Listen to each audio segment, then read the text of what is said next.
Arthur Hopkins presents.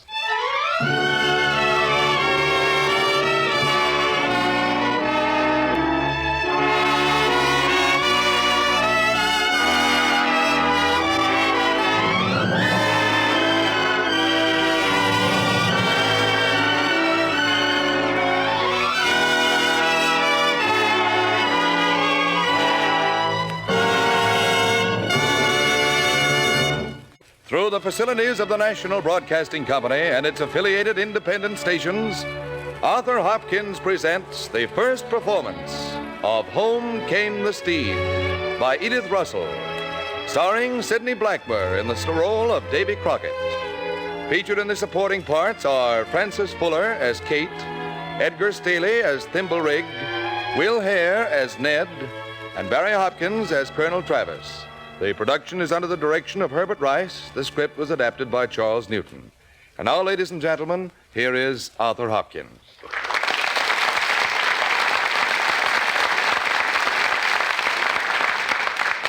This play, presented for the first time on any stage, is by Edith Russell of Atlanta, Georgia.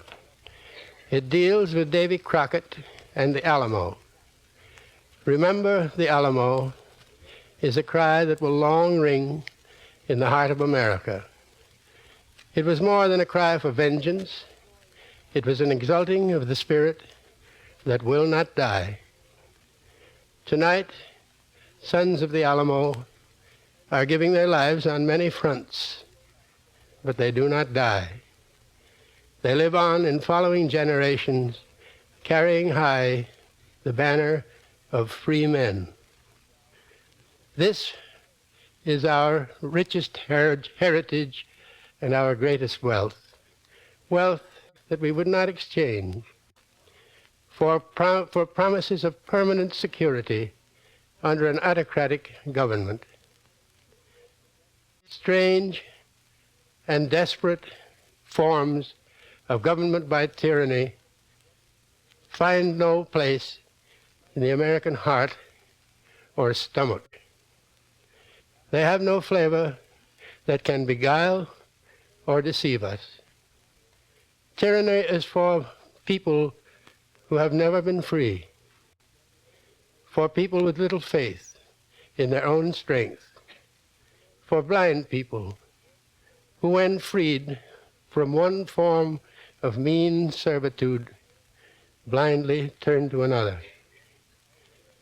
We are a fearless breed, not asking for scraps from the master's table, nor trembling in the presence of authority. This we owe to the proud and courageous souls that blazed our path of freedom. We shall never turn back. Davy Crockett and the men of the Alamo knew the meaning of freedom. For them, death had no sting comparable to the sting of life without liberty. So tonight, we turn to Davy Crockett and his unquestioning comrades as a reminder of our rich heritage. Thank you.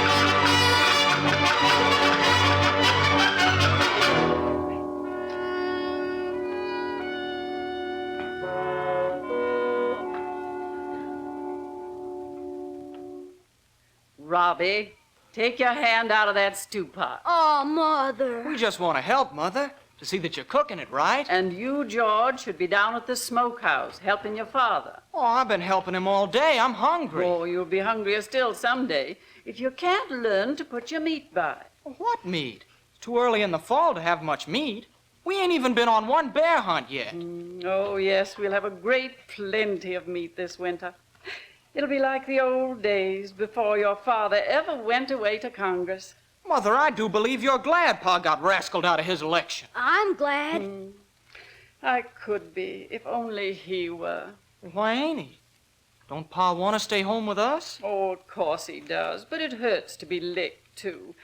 And there's so many more things he wanted to do in Congress. Then why didn't he do them while he was there? Oh, he tried, Robbie, but you can't always do what you want to do, even when it's a good thing.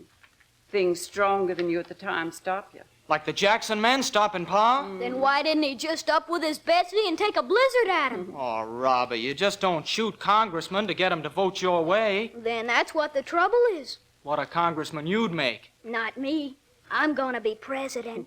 But first, I'm gonna be the best bear hunter in Tennessee, next to Pa.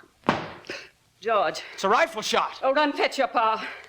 Oh, no, George, you'd better stay here. Elizabeth! Here he comes, Ma. Where's my gun? Here she is, Pa. What is it, David? Who's shooting? Don't know yet. That's what I aim to Oh, find David, out. be careful.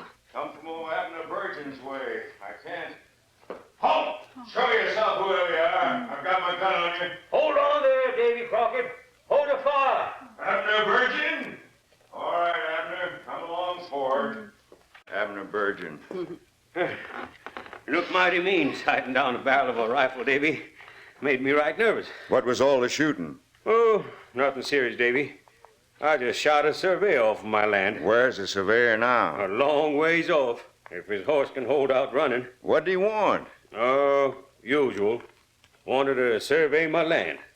Claims it ain't my land at all.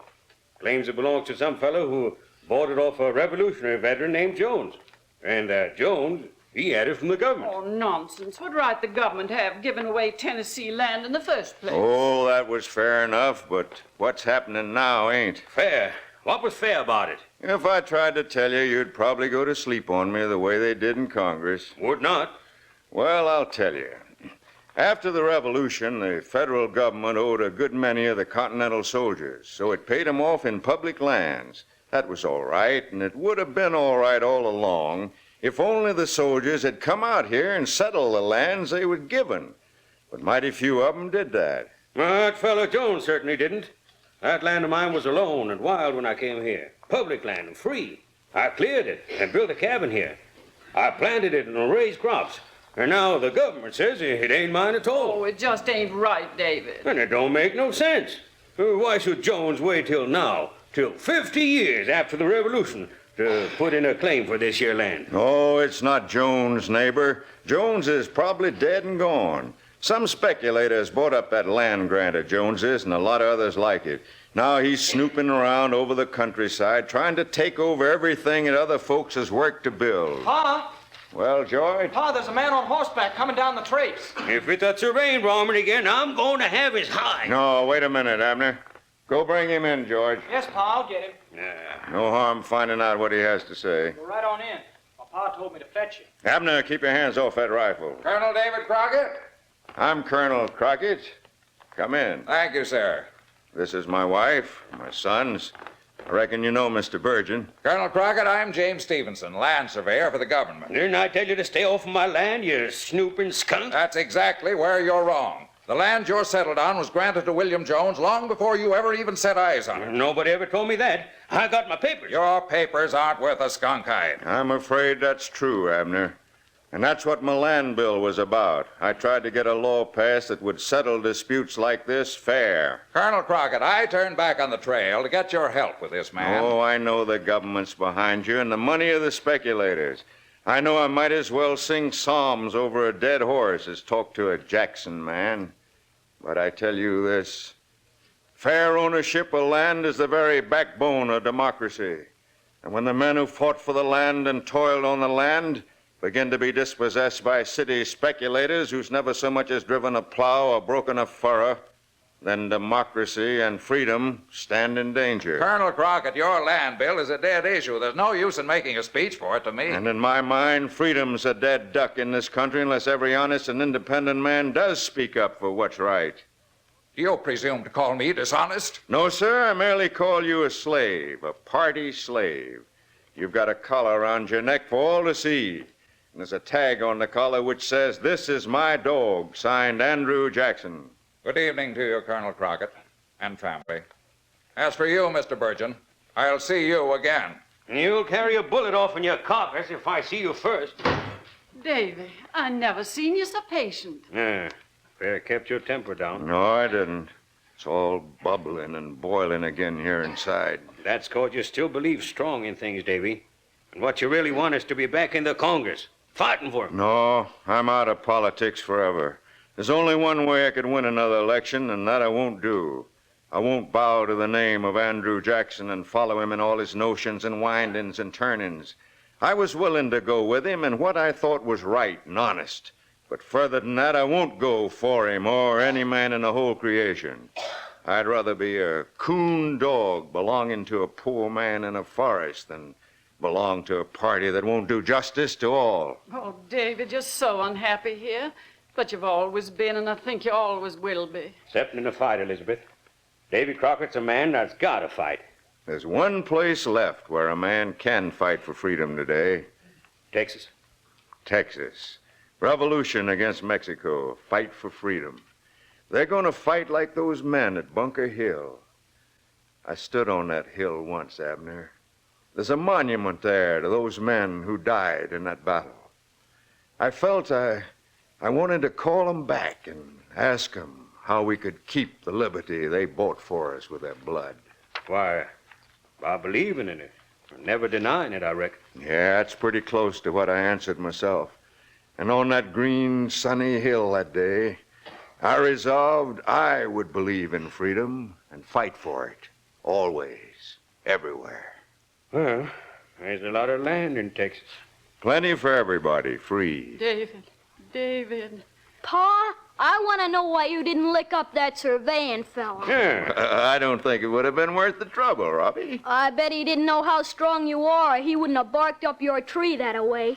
But I know. A man came by here while you were in Washington, and he told me all about you. He did, eh? And just what did he tell you? He said you could eat up a whole wildcat, look a panther so hard in the face it'd drop dead, carry a steamboat on your back, stand 3 streaks of lightning without dodging, and put a rifle ball through the moon. Anything more? He said when you stood up for a fight, you jumped 3 feet in the air, cracked your heels, crowed like a rooster, and neighed like a stallion. Let's hear you. I'll think about it, son. If anything happens, Abner, you bring Mary and the children over here. Thank you, Elizabeth. I'll tell Mary. That'll be a comfort to her. Well, good night. Good night. Good night, Abner. Davy, Yes? you really think they'll take his land? They'll take it sure as I'm alive, unless he pays their price, and he can't do that, even if he would. 'Tain't fair. They've worked so hard for so many years. They'll have to clear out to a new country where every skin hangs by its own tail. Texas, Maybe. you're going. Yes, I'm going. I'm going to cut and quit the states and give the Texans a hand on the road to freedom. I knew you'd go. I've known it ever since Election Day. You're a mite ahead of me there, Elizabeth. The revolution just broke out this month, and the election was way back in June. But the land's been there all the time. Land. That's a sweet word. That's true riches. Wide land and a vast distance. The distance has always called you, David. I want a country where a man can live where he pleases and be secure in his land and free in his soul. That's liberty, and nothing else is. You think Texas will be that kind of country? It's a rising land, Elizabeth. It's a rich land. There's a free spirit moving there. I know you're at a turning point in your life, Davy. I know you can't settle down here, not after 7 years of Congress in the East and being a public figure. Oh, it ain't that part that worries me. It's just that I can't go ahead here any longer. I'm cast off. So I've got to push on somewhere else where I'm needed. And there's something in this Texas fight that makes me feel I must have a part of it. Then you'll have to go. It'll be hard to leave you and the children again. Oh, we'll be all right. Don't think of that. I do think of it. I'm torn 2 ways. I know. If Abner's smart, he'll go with me. I guess he'll go all right. Oh, we both of us got to start again on our own hook. And in the end, I'll carve us out a new land in the Texas prairie. You'll have a new claim and a new country to fight for. And I'll be able to do what my conscience and my judgment says is right. I won't have the yoke of any party on my neck or a driver at my heels with his whip in his hand, hollering at me to gee, whoa, haw, just as it pleases him. I'm leaving that behind, Elizabeth. I'll be a free man in a free country. So help me God.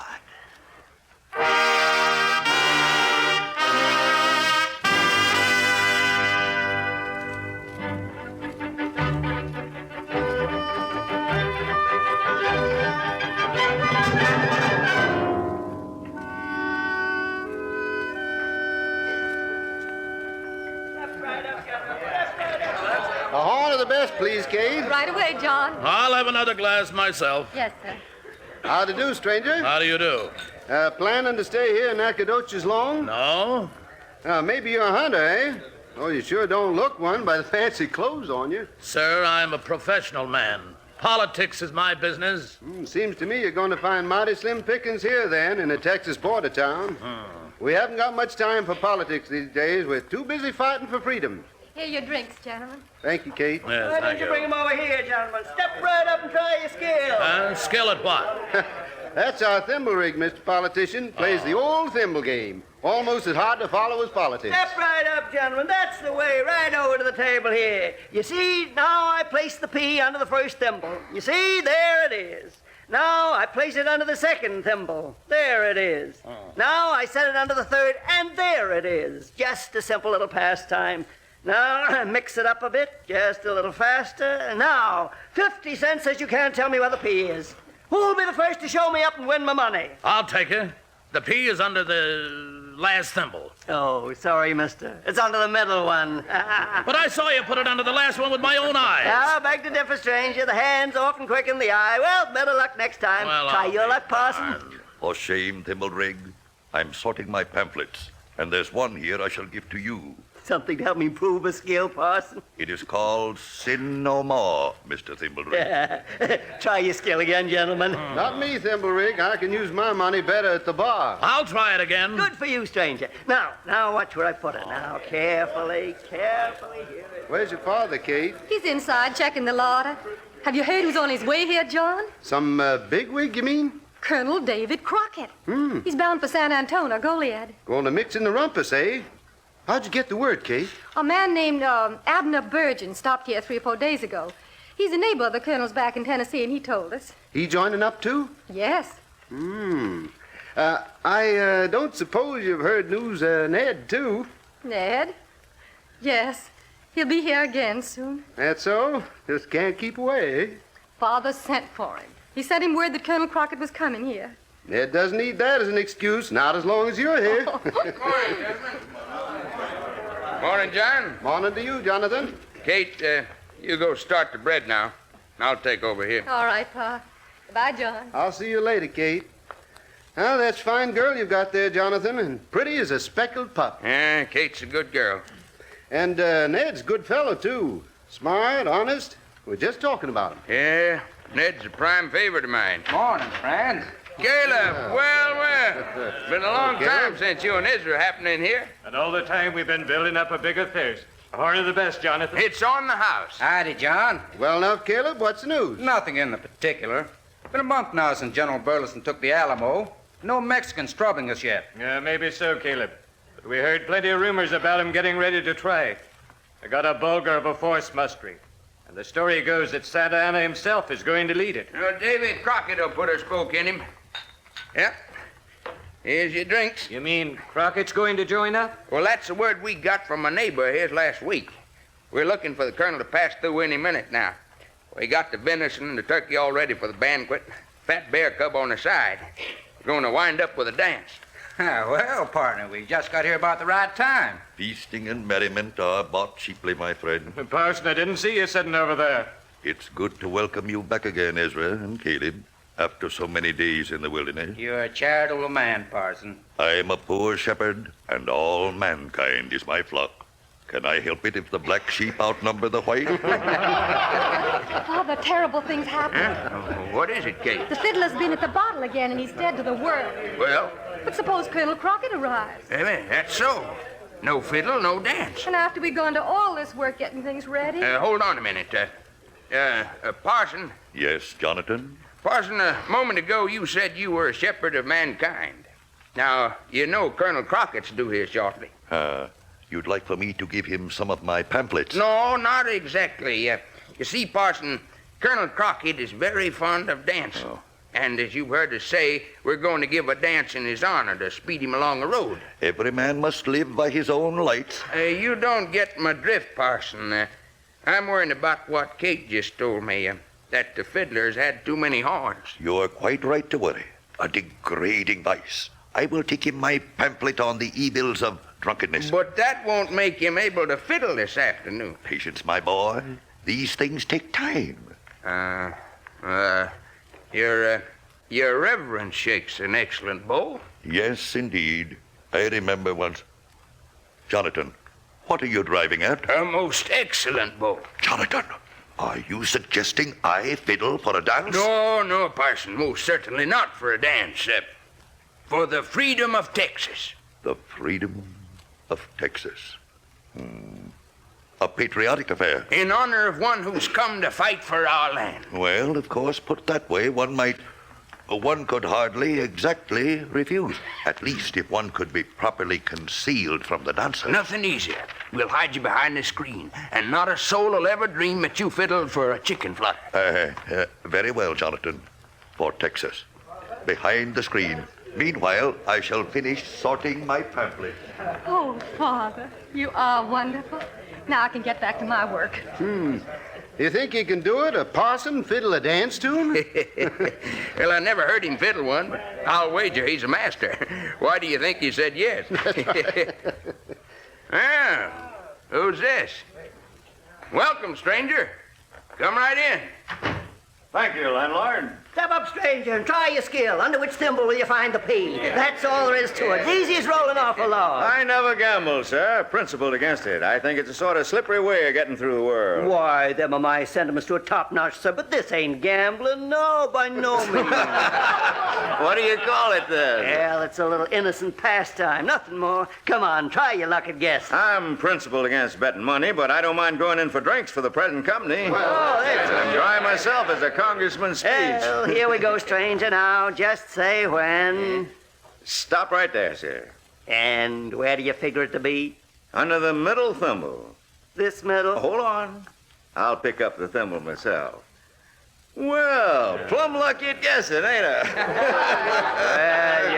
Well, you got a sharp eye and no mistake. Well, I don't care if I give you another chance. Man with an eye as sharp as yours is just bound to win again. And you're a fool to bet with me. I'd be doing little better than pick your pocket to bet with you. I've enough glory for one day, so let's all go to the bar and liquor. Come on. No, just one more chance, stranger. Just try one more. Well, what will it be? I'll make it whatever your friends like best, landlord. Parson, you take a horn? Just a drop for my stomach's sake, thank you. Well, everybody's glass filled. How about a toast, stranger? Yeah, toast. How about it? Well, gentlemen, I might begin with a toast that's popular in some parts of the country. To the abolition of slavery. But I'd like to add just a little to that. I say, let's begin with the party slaves in Congress. Sir, we've been expecting a very distinguished visitor in Nacogdoches today. And hearing that toast that you just favored us with and watching you, I wonder if you're the man. I reckon not, landlord. I'm just Colonel Crockett of Tennessee. Half horse, half alligator, and a little bit of steamboat thrown in. Colonel, I ought to be shot for not knowing you. Welcome to Texas, Davy Crockett. Let me be the first to shake you by the hand. Well, thank you. Thank you. Colonel, we all certainly should have known it was you when you took that dig at the Congress. And we ought to say right now, you spoke for us all. That something does me good to hear. I reckon Martin Van Buren, the Flying Dutchman, might as well go to a pigsty for wool as to beat around the West looking for votes. So you say. But I notice the voters of your own district in Tennessee failed to listen to you. Now, by the sound of you, I'd say I smelled, that is, heard, a politician. Yeah, you're out, though, ain't you? Yes, I'm out of Congress, for I can't go along with them, the crooked trail they're following. You're out because you deserted Jackson's side. Andy Jackson's on no side. He's just sitting there, on top. Mister, what makes you vote for Jackson and Van Buren? He licked the British at New Orleans, didn't he? He paid off the national debt, didn't he? Mister, who were the officers and soldiers who fought at New Orleans beside Andy Jackson? Oh, I don't know. Nobody remembers who they were. I see. Maybe you're right, mister. But theirs should be the larger part of the glory of that victory. And here's another question, mister. Just whose money was it that paid off the national debt you mentioned? Well, now, maybe you didn't hear me. I said it was Jackson paid it off. My friend, when a country wages war, it's the people who do the fighting. When a country pays its debts, it's the people who do the paying. Part of that money was yours, part was mine, and part everybody else's.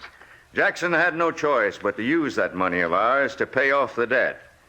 Now, where's the glory in that action? You'd better look to your own glory if you ever had any, and let Andy Jackson look to his. Mr. Politician, I don't like you. Andy Jackson's good enough for most folks. Yes, there was a time when he was good enough for me. I followed Jackson a long way. I stood by him in the wars and fought under his flag at the polls. But the time came when I had to leave off following him. I reviewed the course of the other presidents, and I decided he didn't rightfully possess any more power than they did. So when next he went above his rightful power, I spoke out against him. I've done so ever since, and will continue to do so. My conscience is clear before God and my country because I've done only what I believe to be my duty. Well, I see I'm only in the company of fools here. Take yourself off then, mister, and there'll be one less. You'll all laugh out of the other side of your faces when election's over. Well, now, gentlemen, that you've had your liquor and argued about politics, how about trying your luck at my little guessing game, If hey? I'm not presuming on good nature, friend, why do you depend on such a device to earn a living? Well, no offense taken where none was meant, Colonel. My bad luck was I was born and brought up a gentleman. That's not so funny. It means I was never taught any useful pursuit for making a living. So you turned to thimble rigging? That's a fast, sir. You wrong me. I tried several other things first. What, for instance? Well, my first idea was to marry an heiress. So I paid a visit to my tailor for a new coat. What did you use for brass to pay him? His face. There's more brass than that than in a wagon load of new pennies. Oh, quit chiming in with your penny whistles. My new coat got me an introduction to a lady. Well, once in the house, I stayed and stayed until finally I got kicked downstairs. That was hint enough for me. That's a sad tale you tell, friend Thimblerig. True, and it gets sadder still. From that moment on, I went from bad to worse. I went by way of a gambling table in New Orleans to my own game. So, here I am, playing an innocent little game of guess with people whenever and wherever the crowd may gather. Step right up, gentlemen, and try your luck. On the contrary, friend Thimblerig, you step up with me to the bar. I'll stand treat for the company. I want you to drink with me to Texas. Here you are, sir. A horn of the very best. Thank you, landlord. Now, gentlemen, to Texas. They tell me you're going to San Antone, Colonel. Yes, Thimblerig, I've always been fond of having my spoon in a dish of that kind. You mean fighting? I mean fighting for a good cause, and there's a good cause here in Texas, fighting for freedom. Yeah, words have a high sound, Colonel, but you waste them on me. I've sunk too low to sing them with you.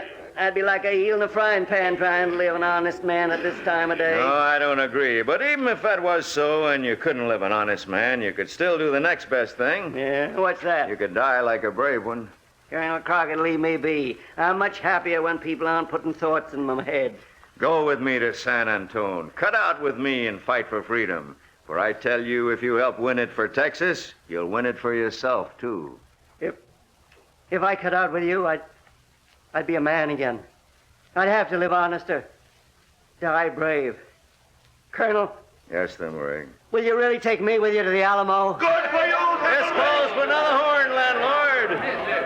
Come on. Wait, listen, friends. Hey, that'll be Ned. Yeah, Ned, the bee hunter, Colonel. He makes up those songs himself. Father! I thought that might somehow fetch you running, Kate. Shine the path of the lonely a few stars of twilight above. Hello, friend. Hello. They're celebrating in there. I can smell it. Oh, Edward, welcome back. Katie. Oh, Kate, it's been a long time. That it has indeed. Here's a horn, my boy. Drink this and the time will seem shorter. Thank you, Jonathan. I'll drink it down. To you, Sir Colonel Crockett. Thank you, Ned. But how do you know me? Oh, I know everyone else here. And Jonathan has sent me word you were coming in about now. You came here to see me? To meet you. And to join up with you. Why, I'll have a regiment before long. First Thimblerig, then yourself, and all within a few minutes. Thimblerig is gone? That's fine as silk and a little finer. Oh, thank you, Ned. And Colonel, you couldn't find a better recruit anywhere than Ned. He's a famous figure here in the Southwest. Everybody knows him. That's right, friend, but you ought to add that the only reason is because I travel around so much. You see, Colonel, I'm a bee hunter by profession, and though Texas is full of honey trees, they seem to be scattered pretty wide apart. Well, I can tell some pretty tall tales of my own, young man. Hunting bees. Oh, you don't use a gun, Colonel. Even in Texas, we don't shoot that well, quite yet. Go on there, tell him all about it. Oh, there's not much to tell. I just hunt around till I spy a bee in there. Then I follow him fast as my horse can go till he leads me to his tree. Then I get the honey and the wax. Then I sell that wax down in Mexico where they make it into church candles. In Mexico? But now, you see, I've decided to change my trade. Instead of selling wax to the Mexicans, I thought I might turn to giving them bullets. Good for you, Ned. What point are you bound for, Colonel? Thought I'd make for the Alamo. I figure they'll need some help holding it. Yes, and it's important to hold it, too. Best base for defense in our whole South. With the Alamo in Mexican hands, the Texas colonies be wide open to a general attack. Well, it's in Texas hands now, and please God, we'll keep it there. Who's this? We look for Colonel Davy Crockett. Him here? Just a little slower, stranger. I prefer to know whether your business is friendly before I answer any questions. Friendly or otherwise, I'll take care of it myself, landlord. I'm Colonel Crockett, sir. What do you want? We like join up with you. Then come in. Welcome, friends. Why didn't you say that right off? Me like shake hand, Colonel. And I'd equally like to shake yours. Back east, everybody was too busy about his own affairs to give the cause of freedom much of a thought. Me think much about it. When you slave, you think much about it. Slave? Yes, me slave. And if pirate here not help, I still be slave. But you're not a Negro, are you? Negroes, not only slaves. Me Indian. Yeah. Went off his reservation and a slave trader caught him. Trussed him up and sold him to a cotton planter. He helped me get away. Now, me get my freedom. Me want help somebody else get freedom. You take me, Colonel? That I will, Injun. You want to go to the Alamo, too, my friend? Might as well. Nothing else special, too. Where's your gun? Don't use no gun, just this here knife. A little cannon mounted on the deck. On the deck? Aye. Where you been practicing your trade, friend? Up and down the Gulf of Mexico. Got my training under John Lafitte in Barataria Bay. Lafitte? Then this fellow's a criminal, Colonel. A thief, a smuggler, a pirate. It's as good a trade as many. Why, this man makes me feel like the driven snow. Yeah, but the point is, Colonel, do I go with you to the Alamo or try to cause my own? You go with me. If Andy Jackson could use Jean Lafitte at New Orleans, I can sure use you at the Alamo. My regiment's growing by leaps and bounds. And so's the size of the banquet and dance tonight. Banquet? Dance? All in your honor, Colonel Crockett. I believe I'm still a little remembered in spite of the government. Well, their loss is our gain. And I hope it just keeps on that way. I hope you're going to stay on in Texas, Colonel, after the fighting's over and done. I intend to, if the land tenure laws are just. None fair. That's right. They got fair laws. Now, I'd say you were ready to take the oath of allegiance. Bring it on. Yeah. Here she is, Colonel. Look her over. I swear allegiance to the provisional government of Texas, and I will bear true allegiance to any future government that may hereafter be declared. I'd like to add a word here, landlord. What word? The word Republican. This oath should read, and I will bear true allegiance to any further Republican form of government that may hereafter be declared. That's what we mean by it, Colonel, so write it in. Good. Thimble ring. Yeah, Colonel? Here's the pen. Sign up right here. Right. Signing pledges is one thing I have had some experience in. Ned? Oh, I've already signed the oath, Colonel. Part? Signing things is lawyers' work. I'm against lawyers. This is a fighting paper. It's an order to board the ship and take prisoners. In that case, I'll sign. Injun? Me make my mark, Colonel. That all. Slave mark for liberty. Then my own turns come. David Crockett, January 6, 1836. Gentlemen, I'd rather have my name on that paper than be elected to a seat in Congress for life. Now I give you a toast. God and Texas, go ahead. Go ahead.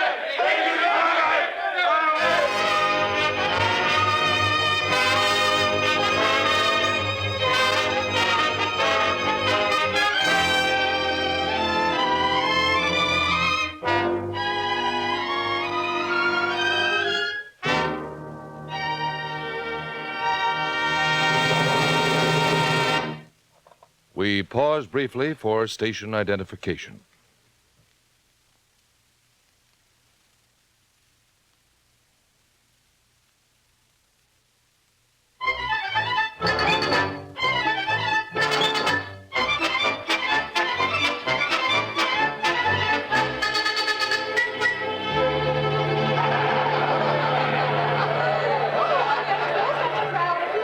Well, ladies and gentlemen, the feast being over, let the dancing begin. Choose your partners, gentlemen. Choose your partners for the frolic. All right, square off now. Everybody square off. We're waiting for the music. Fiddler, give us Money Musk. Swing your partners right and left, swing them to and fro.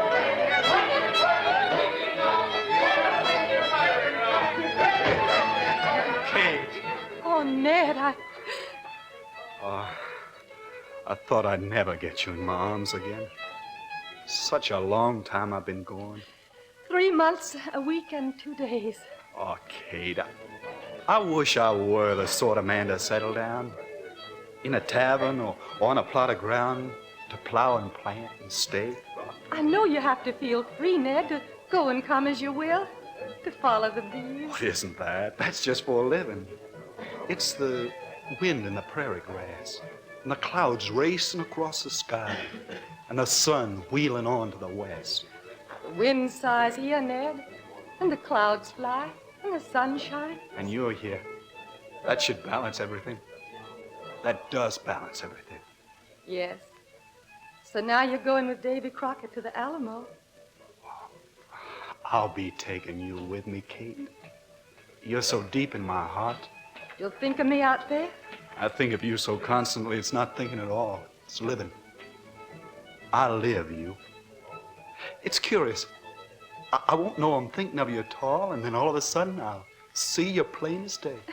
Before you even get here? Sometimes. I guess it's a good thing it happens that way. If I could see you clear all the time, my heart would be so full of you there'd be no room for anything else at all. Then I wish I'd never grow hazy to you. Not even for a minute. I wish I'd stand out clear as a Judas tree in April. Kate, a man's got to have more than a woman in his heart. For her sake, he's got to have more. Oh, why, Ned? You're all that's in my heart. To be worthy of her, that's why. He's got to have the courage to go for what he thinks is right, like Crockett. And you think it's right to go to the war, don't you, Ned? I have to go, Kate. Oh, I know it's hard to explain. Because you see, if I didn't love you so much, maybe I wouldn't go. You say you love me, and you say that loving me makes you leave me. Yes, I love you, Kate. And the beauty of that love has made me so sharp to see beauty, whatever shape she takes, that I've got to do my part to keep it safe. And help build a world where all men and women will be free to love each other and plant their fields and build their homes without fear. Yes, Kate. You've said it better than I could. Yes. I see why you must go.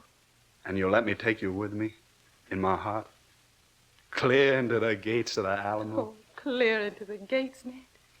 All the way anywhere. Forever. Kate, Ned, where's Jonathan? Why, he's in the other room. There's a celebration for Colonel Crockett. Rout them out then, girl, because I've come with news I want to hear. Oh, I'll fetch him right away. Order, Colonel Crockett! Listen, everybody. Listen, William Morgan's here, and he's got news for us. Colonel Crockett? That's right, sir. Your news for me. For you. And those with you, Colonel. I've just come from the Rio Grande. And I can tell you that if you're bound for the Alamo, you'd better not waste time getting there. Santa Ana? On the march.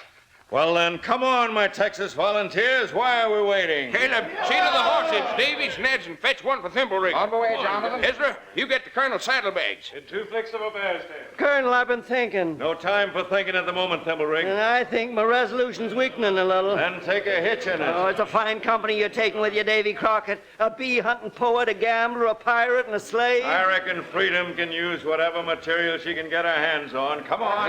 Take a blizzard at Santa Ana for me, Colonel. Make him eat dust. We'll make him lick it up like fine salt. Come on, lads, we're off. Oh, wait, Ned. Yes, Kate? Oh, will you take this little gourd I've slung for you? It holds nearly a gallon of water. Here, I'll just hang it around your neck, Ned. Oh, thank you, Kate. And your books here. Oh, just the Bible.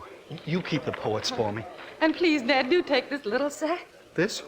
What's in it, Kate? Oh, biscuit and deer sinews. Oh, Kate. Well, just in case you get separated from the others and bewildered and lost in the prairies. Oh, heaven, you're dear to me. Anything else? Just me. Don't forget, you're going to take me, too. Yes. Here inside.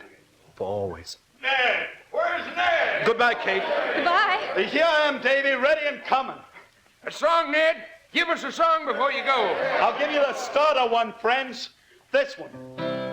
Saddled and bridled and booted rode he, a plume in his helmet, a sword at his knee. Come on, Davy, let's go.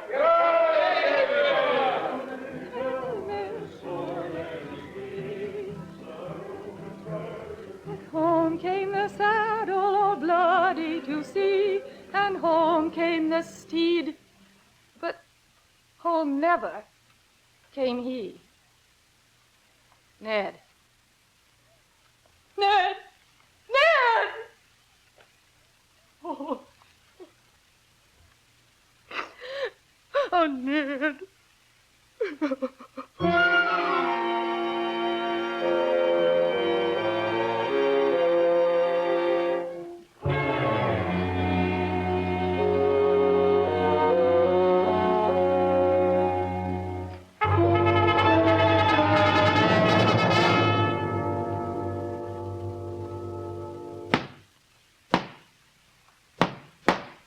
What's that, Sentry? Can't tell, Colonel Travis. Those shots came from beyond the trees. Must be Mexicans.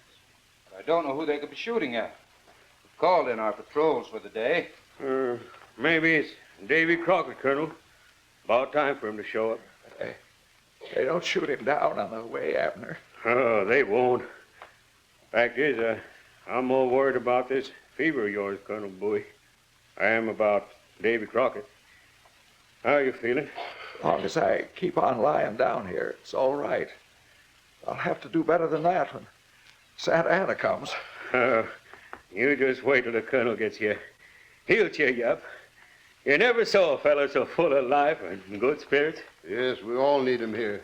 We need the spirit of him. Colonel Travis, 5 men out there running toward the gate. Huh? Let me get up there. I'll tell you. It's Crockett! Davy Crockett! I feel better. The sound of that shooting would put life in a dead man.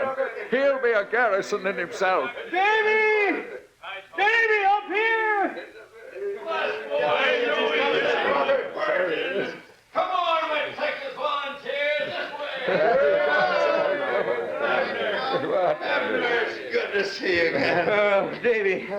We thought you'd never get here. And here you come in with a whole company behind you. Davy, this is Colonel William Travis, in command at Alamo. Welcome, sir. Thank you, Colonel Travis. And this is Colonel James Bowie of Louisiana. Colonel Bowie, I've heard many a tale of you and your knife and your skill, Colonel. Thank you, sir. All America knows the name of Davy Crockett. Sorry to see you laid low, sir. Touch of the fever. It will pass. Now, gentlemen, let me introduce my companions. This is Ned, the bee hunter. Glad to see you again, sir. I've known Ned for a long time. No thimble rig there, too. I'd never have pictured him in this outfit. Where are the thimbles, friend? In my pocket. As to why I'm here, I find it hard to understand myself. This half-horse, half-alligator fella here put a conjure on me. And these two gentlemen are the pirate and the Injun. They may have fancy names besides that, but pirate and Injun good enough for me. Texas thanks you, gentlemen, all of you. She needs you. Now maybe you'll tell us what happened out there. Why all the shooting? Mexicans. We ran smack into an advance patrol. That's enough smoke to show there's a fire kindling. It's kindling, all right, and about ready to burst into flames. Yes, we're expecting it any day. I've sent to Gonzales to beg reinforcements. What's the strength of the Alamo as we stand now, sir? 143 men. I mean 148, thanks to you. And Santa Anna's got thousands. Can we expect reinforcements from anywhere else? Goliad's the only other chance. How far is Goliad? 3 or 4 days' march. Colonel, that Mexican patrol we ran into worries me.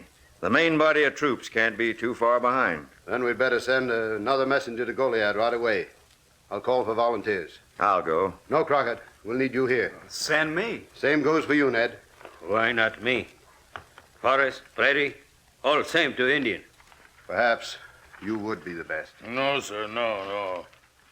Maybe you'll excuse a pirate for speaking up unasked, but I figure I'm the one for this here Sally.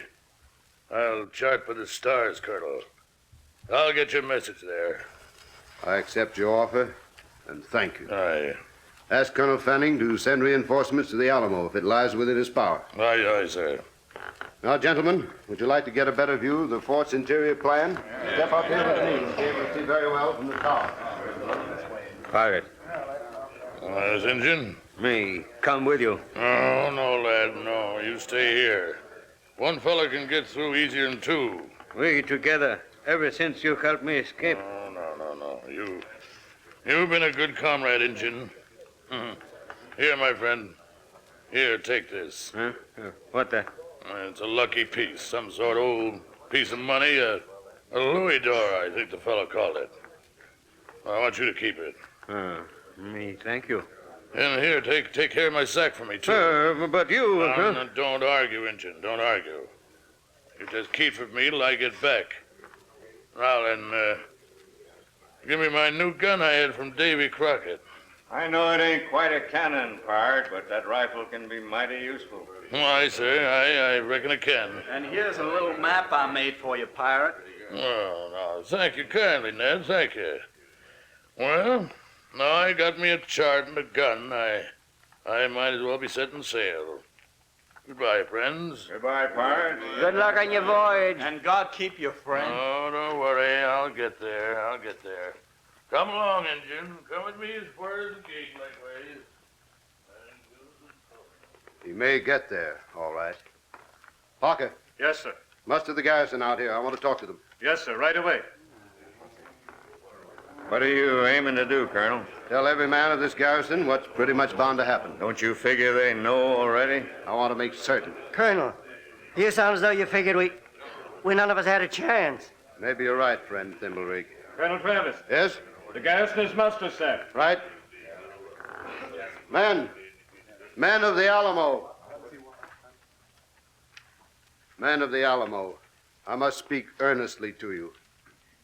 Very soon, perhaps by tomorrow, this fortress will be under siege.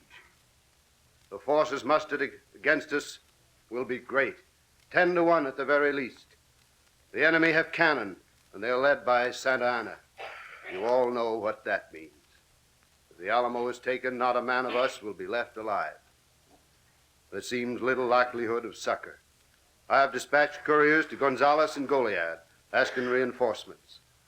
But the chances are they will arrive too late. On the other hand, I believe there is still a fair chance of escape for all who seek to avail themselves of it. It seems likely you could get away to safety under cover of darkness tonight.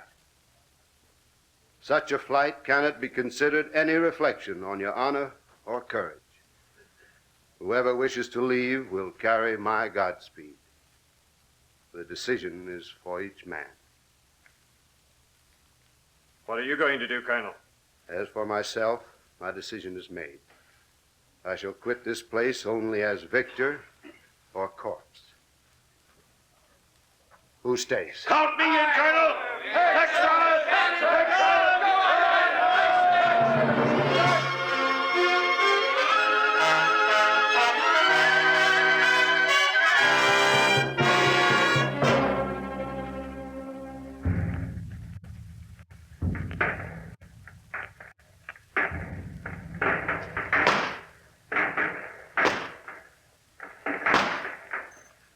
Hemorrhage. What's up? Paying my debts, interest and all. Hey, how's that? Wait a minute till I close the account. You better keep down behind the parapet. There's too many bullets wandering around here. There, account closed temporarily. Come on, Davy. I saw 4 of them lying there outside the wall. Did you wing the other 3, too? I did. Here comes Ned and... That's Abner and the engine behind him. Carrying Colonel Bowie out here in his cart. Well, he's too sick to come out here. Colonel Bowie, sir? Hello. Hello, Davy. You should keep under shelter, Colonel. Got tired of shelter, Davy. Like to see some action around me for a change. Are you comfortable there? Is there anything I can get you? Nothing. Nothing at all. Unless maybe you could get me some Mexicans, Davy, to stick my knife into. Injun, what's the matter with you? You keep climbing up and down that parapet a dozen times an hour. I'm pirate come back. Last time. Now 11 days he go. 10 since we under siege. He'll be back Indian. Maybe rested a few days before starting. Yeah. He old man. Not know how to take care self in this kind of country. They're dropping those shells in there too regular nowadays. I don't like it. No one likes it. All we can do is just sit here and take it. Day after day after day. I know, friend. I know. Where's Travis, Ned? Talking to the men. They need a little smoothing, too. Waiting for death is a very nervy business. Just waiting's a nervy business, no matter what you're waiting for. That's right, Davy. You get to thinking. And because there's nothing else, you keep on thinking. Of course, those shells cause a little interruption even in my thinking. Man's life does roll back for him when he sits and waits for danger and death to come closer. I've got a prime lot of memories myself. Some bad, more good. Injun fights, bear hunts, election days, Congress squabbles, and my tour. My tour was a wonderful affair, no mistake. Boston, New York, Philadelphia. Seemed like folks just hankered to see the coonskin congressman from the shakes of Tennessee. Called me an honest man. Let me shake the hand of an honest man. I guess that's the best that'll ever be said of me. Yes, Davy. You got a lot of fancy pictures to recall. Some things, the ones I think of most, ain't fancy, friend. What things, Davy? Oh, taking my little boy, Robbie, on his first bear hunt. Hiding an Injun lad once when the soldiers was hunting for him. Loving my wife. And depending on her and knowing her always there to stand by me.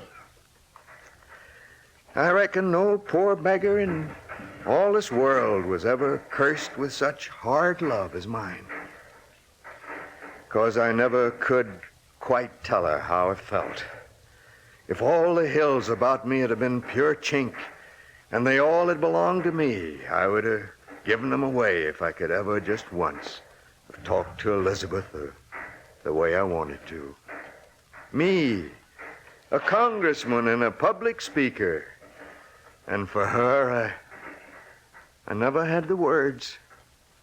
Me think of pirate. He only friend ever have. He open door for me, night me get away. He hide me, bring food, tell when safe to run. He help me find Davy Crockett. He give me my freedom, and he give me chance to die for freedom. No, quit talking about dying. What's that? I'm not dying. I'll live long enough to take my own toll of those devils when they break in here. You'll live for that, Colonel, no doubt. You'll sell your life dear. With all the rest of us. I reckon I've been selling my life little by little since the day I was born. I reckon I've sold most of it to the devil.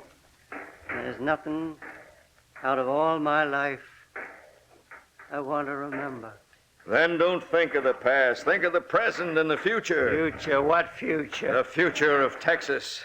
You know, Davy, I aim for the future of Texas to be my future, too. Ever since I got here, I've been thinking about plowing the prairie. You may never plow the prairie, Abner, but somebody else will be able to plow it because you died at the Alamo.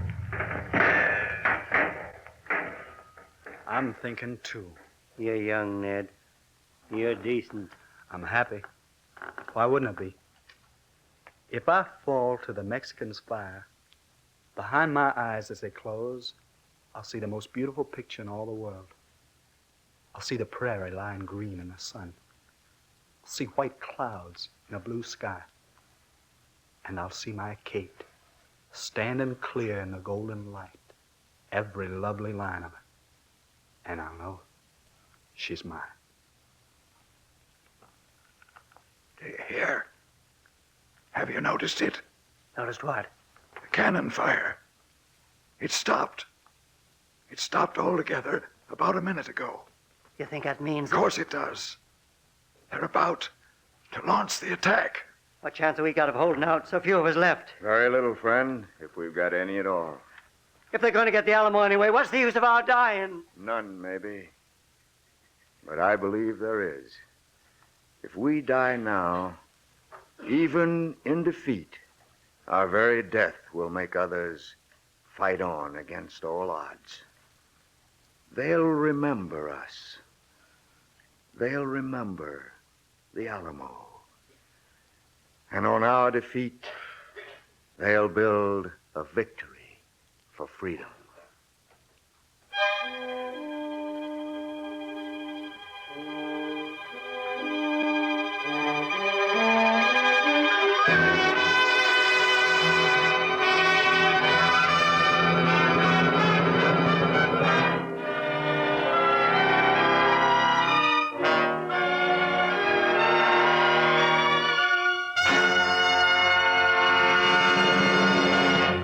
I convey your congratulations to Edith Russell for a stirring play and to Sidney Blackmer and the cast for a fine performance.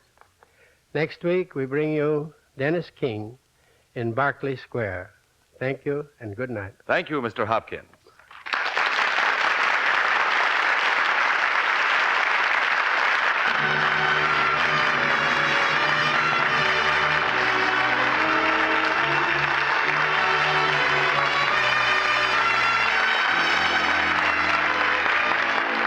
Tonight's play, Home Came the Steed, by Edith Russell, starred Sidney Blackmer as Davy Crockett. Featured in supporting roles were Francis Fuller, Edgar Staley, Pat Smith, Donald Morrison, Peter Gregg, Winfield Honey, Edna Heineman, Jack Hartley, Will Hare, Jim Bowles, Billy Redfield, Michael Artist, Barry Hopkins, and Edwin Cooper.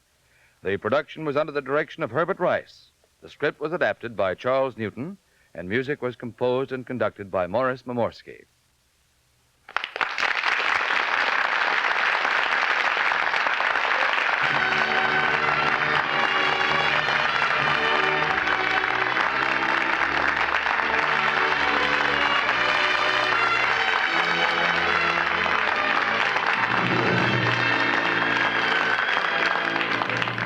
Next week, Arthur Hopkins presents Berkeley Square. This is the National Broadcasting Company. Thank you.